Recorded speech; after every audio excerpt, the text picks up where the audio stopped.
Alright, what's up mga kawasak? So welcome back again sa ating munting vlog, munting channel guys. So ngayon ay hindi pa ako nag-online. 9:20 in the morning. Ngayon lang tayo mag-online guys. Ngayon ay Friday guys. So bibiyahe tayo ngayon. So di ko alam kung anong oras ulit. Ayoko na magbigay ng oras kasi kahapon sabi ko sa inyo ay hanggang alas 6, alas 7 tayo hanggang paggabi. Pero mag-aalas 5 lang umuwi na tayo, no? Nakamagkano tayo kahapon, 1.5 may 1.6 ganon. Ano ba to? Teka, ang bagal ang ating data guys. So isa din yan sa mga nagpapabagal ng pagdating ng booking, yung mabagal na data. Naka 1.586 pag palagi mo na 1.6 kahapon. So hindi na yun masama. So dun tayo sa Malilom dun, no? Kabilang yun, no? Ang init kasi dito. So mag-online lang tayo. Tapos yun, dun tayo mag-aantay sa kabila, dun sa shop guys, kasi doon naman tayo lagi tumatambay eh. Selfie verification, sabi na nga ba eh, nakailang araw na kasi eh. Bagal ang internet, ayaw niya ayaw mabasa yung pagmumukha ko. So gawin natin, baka mabagal ang internet, no? Di pa kasi ako doon sa bahay na gano'n, may internet doon, malakas eh. Bagal oh, kita nyo guys oh, connecting oh. Walang iya.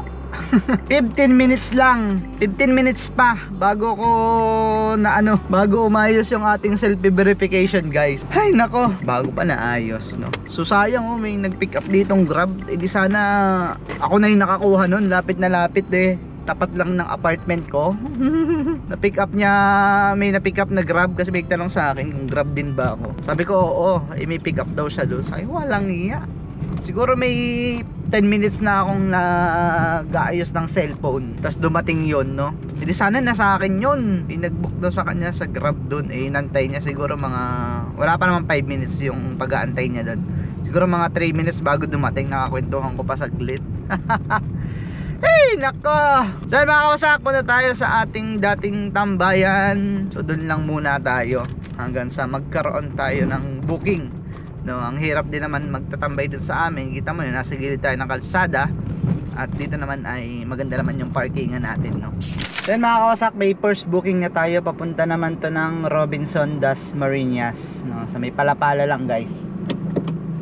Alright, may booking na tayo. So Grab Pay, magkano lang to oh? 126 pesos. Pero kung naka Saver to, siguro nasa 90han lang yan. Pero naka-off yung Saver natin guys is nasa 100 plus, 'di ba? So maliit na maliit na halaga pero malaking bagay na 'yan. Kasi hindi naman kukonsumo ng 1 litro 'yan sa gasolina. Magkano 1 litro ngayon? Nasa pagpalagay mo na 55 per liter, 53 sa sa Petron guys. So hindi naman kukonsumo ng 1 litro 'yan. So meron pa din siguro 20 pesos siguro pagpalagay mo na 20 o 30. Pagpalagay 20. O 'di ba? Meron pa tayo 100 dito. Ganun lang 'yan. So mga kawasak, kakababa lang nila dito sa may Robinson. So dito ko na binaba sa gilid, no? Sa north entrance guys. Kasi kung papasok pa ako ng main entrance, is may hirapan lang tayo mag U-turn doon, no? Kaya sabi ko pwede ba dito na lang sa north entrance guys. Yan, pumayag naman sila. Kasi ganun din naman guys eh, lalakad din sila pa loob. Eh dito, pag bumaba sila dyan, mas malapit silang makakapasok sa loob ng Robinson guys. Kaya minsan kung saan kayo mapapadali, kung saan mas mapapabilis yung drop off nyo, kung paano kayo makakalabas agad dun sa masikip na area, tanungin nyo na yung pasahero nyo kung saan nyo, kung okay lang ba doon kayo ibaba. At kung pumayag sila, okay. Pag hindi, wala kang magagawa kasi kundi ihatid sila sa mismong drop off point, di ba? Bye kasi. Bye bye. So mga kawasak, meron na tayong panibagong booking. So papunta naman to ng Tansa guys. Tansa Cavite. Tansa Cavite. U-turn. 1.5 kilometers ang pick up. So papunta to ng Tansa guys. Saan ba ta? Doon ang daan sa 13 Martires Road. Hindi na yan. Isa wala, di ba? Malay mo makakuha naman tayo doon, di ba? So nga pala guys, ngayon ay nakakain ako ng tanghalian. So wala na tayo ibang dapat problemahin pa kasi all goods na tayo. Tapos may dala naman tayong tinapay if ever na magutom tayo sa daan. At least pagkababa nito, tapos magutom tayo, pwede tayo kumain ng tinapay anytime. Tapos may kape pa din tayo guys, konti pa lang yung bawas. Kasi tinira ko to dun sa sa shop kanina habang nag-aantay ako ng pasahero. Ganun lang ang technique sa biyahe. Magbaon ka na lang na makakain mo. Kasi nakakainip naman talaga mag-antay ng booking. 'Di ba? Katulad niyan, minsan nag-aabang lang ako ng booking, kumakain lang ako. Nasa gilid lang ako kumakain, tapos papasukan ka na ng booking. Ganun lang. Pag tinapay naman, tapos pinasukan ka ng booking, ngumunguya ka pa, pwede mo naman isubo lahat yun, tapos puntahan mo na yung panibago mong booking, diba? Hey, nako. Ang hindi ko lang mawari ay kung may makukuha tayo pabalik, no? Kasi sayang 507 pesos din guys. Kasi nung may dumating kaninang booking papuntang Pasay, 600 sakto, di ko kinuha. Tapos yung kasunod na booking is ito na, papunta naman Tansa, 500 o 507. Di ba konti lang yung diferensya? Hindi pa tayo lumabas ng Cavite. Alrighty. So nandito tayo ngayon sa Tansa guys. No, nakapasok na din ako dati dito. Kaso nga lang nung nagmomotor pa ako, naglalalamog pa ako, no. Ganda nung dito, subdivision, no. Kano kaya mga bahay dito, Uy, tornado, wala na.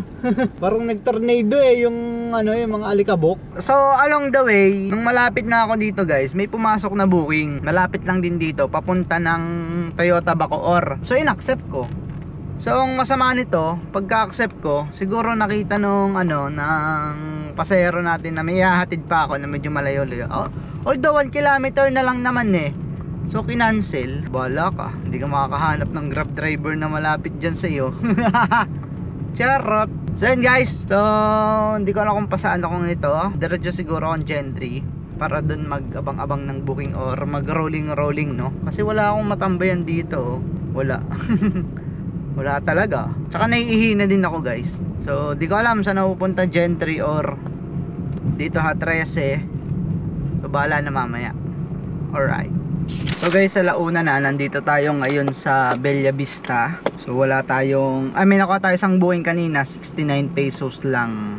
So nakakatatlong booking pa lang tayo simula alas 10, 11, 12, 1, no? 3 oras pa lang tayong wala sa bahay. Ay, merienda. Pag napadating ka talaga ng Tansa at saka Gentry, yan, matumal dyan matumal talaga dito. Kaya pinakamaganda, pag nakapunta ka dito, diretso ka na agad ng Dasma or Imus or Bacoor. No, pinakamalapit Dasma tsaka Imus guys. Kasi dito matumal talaga. So 110 ng tanghali ang hapon hanggang 1:30 siguro or 1:20. Pag wala pang booking is diretso tayo ng Dasma guys. Kasi sure ball doon meron. Kasi dito parang 50-50 pa kung magkakaroon ka ng booking dito. Ito kasi Bella Vista, mas maganda pumunta dito ay kapag maaga. Doon ka talaga hindi masisiro dito. Pero pag gagawin tanghali na is parang negative pa dito Mamaya, bigyan pa tayo dito pabalik ng pabalik ng Tansa, di ba?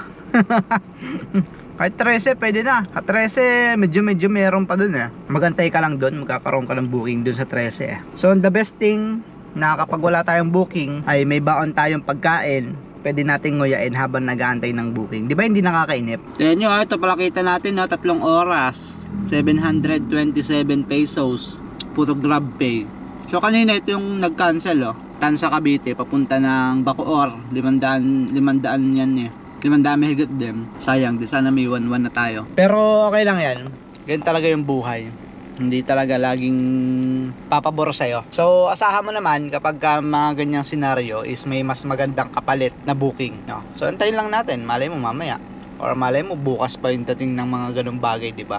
Huwag natin madaliin, no? Ito ang buhay ng TNBS driver. So guys, kung sa Manila, kasi hindi ko naman ganun kakabisado doon. So napakahigpit din doon, lalo sa part ng Makati. So wala ka matatambayan basta-basta ng mga katulad nito, 'di ba? May mga subdivision dito na maluluwag na pwede mong pag-istambayan. At the best dito, napakadaming puno. Tingnan mo, 'di ba? So malilim, hindi tulad sa Manila, nakakakunti lang yung mga ganyang part na pwede mong mapagtambayan. So guys, andito tayo sa may arena dito sa may Dasmariñas. So graduation ngayon ng mga student pupils. Kaya madaming tao dito ngayon, no? So buti nga may ganito na dito arena. Parang event center na dito sa Dasma. So parang libre lang ata nila nagagamit to sa mga public school. Ngayon graduation diyan ginanap. Air condition din ata, 'di ba? Sabi sa akin ng sakay ko dati daw nagtsatsaga sila sa sa court na napakainit, ganun. O, diba? At least ngayon meron na silang yung Dasma event center, no. So ito yung kanilang napakagandang munisipyo. Yan, Lang ina building na, guys. Panis ang Candelaria. Ang ganda, Grabe, ang yaman ng Dasmariñas, no? Parang commercial building, yun. Laki ng munisipyo. So mga kawasak, napakalayo natin ngayon. So nandito tayo ngayon sa sa Naik. So ito ata yung pinakamalayo kong napag-drop offan dito sa Cavite, guys. Kung baga Cavite to Cavite is ito atang Naik ang pinakamalayo kong na-drop offan sa buong buhay ko dito sa pag-grab ko dito sa Cavite Pero mga Cavite to Cavite lang, pero almost 700 yung pamasahe niya. 687, guys. Kita nyo gaano kalayo yan. Ay! Saan mga kawasak? Ngayon ay bubuhayin ko ang ating Saber kasi nandito tayo sa liblib na lugar. So malay mo meron tayong may makuha dito na kahit Saber man lang, no? Pabalik ng Dasma or somewhere there sa somewhere in Cavite lang din, kahit Gentry, Imus, ganan. So di ko alam kung saan tayo punta. Ngayon ay diretso muna tayo ng Pakibyang Tunnel, Maragondon, Kibyang Tunnel, Tansa kanan. Wait tayong patansa, guys. So almost yung natin 1 hour yung ating biyahe, no? Papunta dito sa Naik. So nakapunta na ako dito ngayon pa 2 beses na. Noong una ay naghawak tayo sa Binyag, parang Rogelio. Naghawak tayo sa anak nun. Tapos ngayon nakapunta ako noon ng Naik sa Torres Farm, guys, pero medyo malayo-layo pa siya dito Ito kasi mismong bayan na to mga kawasak, alas 4:36. Diba? So guys, ganda naman ng bahay nila yung pinaghatida natin. So wala tayo nakuhang pasahero dun sa Naik, pero may nakuha tayong pasahero dun sa SM SM 13 papunta dito Tansa. So malapit to sa Gentry, tapatan lang papunta dun sa trabaho ni Trisha, kaya sabi ko sundin ko na lang siya. Mag-aalasin ko na din naman. Paano ba palabas? Bahala na.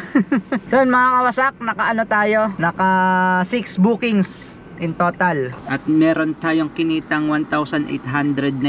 Hindi pa kasama dyan yung tip na cash kasi may isa tayong cash. May tip din na 45 pesos. Hindi pa niya dinadagdag kasi pinag-antay niya ako, guys nakasakay na siya itong huli nating drop off. Nakasakay na, tapos sabi niya sa akin wait lang daw, at may nalimutan siya, bumaba ulit, mag-a-add na lang daw siya. So sabi niya sa akin bago bumaba, i-add niya lang daw niya sa tip yung additional niya, no? Tapos may tip tayo overall 125 pesos, pero pag dinagdagan tayo niyan, madadagdagan pa. 1,897 for 6 bookings. Diba sa presyong yan, guys, is okay na yun. Kumbaga panalo ka na sa presyo baga sa book. Ayun, daming mangga, sarap manguha. Sa tawag diyan, sa bookings natin na 11 bookings, guys. Tapos 1,800 plus. Pagpalagay mo na 1,900, panalo ka na doon. Diba? So mas madami pa nga yung tambay natin So na mga kawasak, tomorrow is Saturday, pero bibiyahe din tayo, no? And then yun, pero para sa bagay same pa din yung labas natin, mga 9 to 10. Doon na lang tayo lagi lalabas, guys, no? So sa bagay parang mas maganda nga yung ganun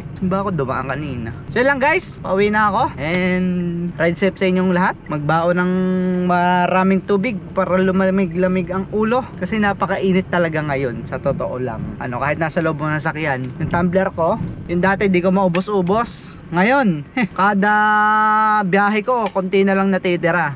Dati kasi pag nagbabaon ako nito, lang na uubos ko, kalahati lang. Minsan nga wala, 1/4 lang nakokonsumo ko Tapos ngayon, halos nauubos ka na, 1/4 na lang siguro yung natitira. So lang, guys, so ride safe sa ating lahat at sa inyong lahat, and peace out. Daming mangga, sarap manguha. Kaso nga lang mamahaling subdivision dito kasi sobrang gaganda ng bahay, tapos ang layo ng papasok. Sana magkakabahay din tayo ng ganito. Magkakabahay din tayo sa gantong magandang subdivision, tapos bahay na malaki at may malawak na bakuran. Claim it. Soon guys, soon. Pero hindi ko alam kung kailan, pero sa hinaharap kakaroon tayo niyan, no. Pinapangako ko sa inyo at pinapangako ko sa sarili ko. Kakaroon tayo niyan, 'di ba? Taas mga harap no. Ambisyoso no. Ganyan talaga. Hindi yun na nga lang yung libre. Hindi ko patataasan.